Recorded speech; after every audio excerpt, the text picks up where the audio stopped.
Grantland's Zach Lowe has a fantastic piece on a proposition, a proposal that the NBA is putting together and through his sources may put out and try to have owners vote on potentially in the near future. Now, why exactly is this important to all of us, the NBA fan? Well, it could change the landscape of the NBA forever. And I'm not just saying that to try and beef up this clip. I'm telling you honestly, it will change the NBA forever. So what exactly is it?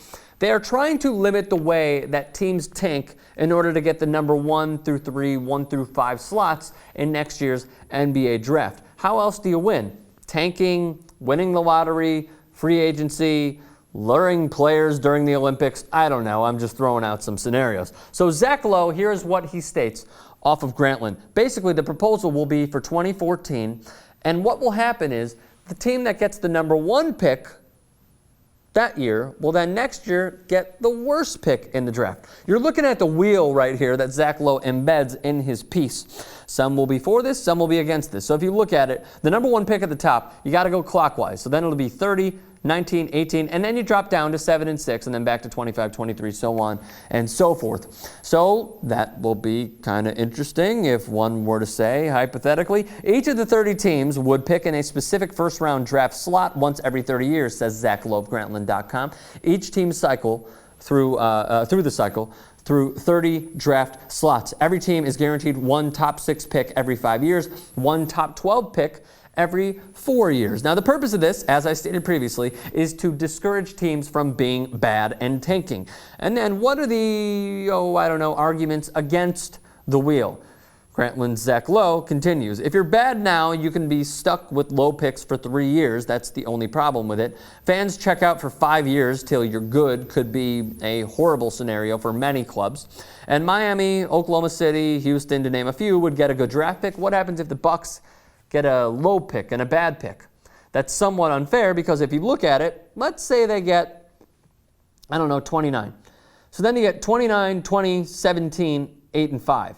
You would get 3 horrible picks, bad picks, and then you'd finally crack the top 5 in the 5th year, and then you go back to 26. That would be horrible, especially for a team like the Bucks. So how would it start? There would be a lottery for draft picks for teams not making the playoffs. So that's kind of interesting. And the teams that did make the playoffs would start picking. The teams would pick their starting points. So the worst playoff team would pick first, and it would come in pick bundles. So you see the second graphic that Zach Lowe embeds right here. If you wanted to get the number 1 pick, you would have to start at 24, and then you would go through 13 and 12 in order to get that number 1 pick, so on and so forth. Odd, yes. Confusing, yes. But is it the correct way to possibly fix NBA teams from tanking and possibly forbidding them from tanking? Honestly, I'm skeptical. I think that's because of my job and what I do, and I need to look into it more. Overall, is it a good idea? I don't think so. I feel like tanking is part of the culture. And if you want to be bad and you want to alienate your fans, that's basically just a giant FU to your fans. And if your fans are still there, cool. And I respect those fans. Dude, I'm a Cub fan. I've been there. I understand it. Is the payoff worth it? With the Cubs model, no, absolutely not. But is this model worth it? Is this the correct way to go about it? I just like the fact that even if you try to tank, you're not being given the number 1 pick already. So it's not like it's a high success rate. It's a lottery. Look at what happened with Derrick Rose. He was picked number 1 by the Bulls, who had like a 0.2% chance of getting the number 1 pick. So it's never a given that a team that tanks will even get a top 3 pick.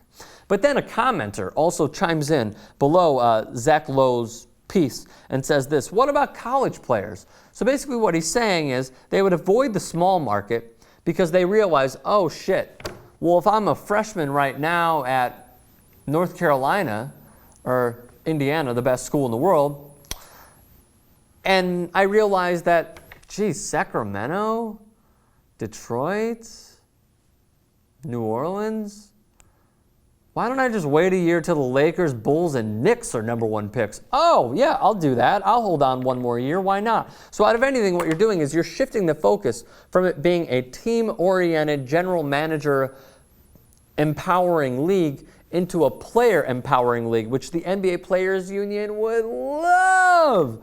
Chris Paul and company would love this, because those in college would then get the power to choose when they want to come out of college. And not only that, hypothetically, what if they didn't want to go to college? What if they took the Brandon Jennings route? Or after their first year, they wanted to go and they didn't sign an agent. What if they wanted to go to Europe?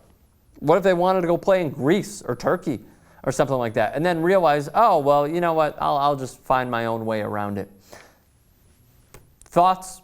Comment section. I know I've thrown a lot out at all of you guys, but is it a good model? Is it worth it? Would you want your team hypothetically getting the 1 pick and then the number 30? Or would you want them getting that shitty list that I included where you finally crack the top 5 in the 5th year and you go from 29, 26, 17? It's odd, it seems odd, but it could potentially happen. So thoughts, comments section below. Share this video as well, and do me a favor, subscribe to TYT Sports. I love you all. See you soon.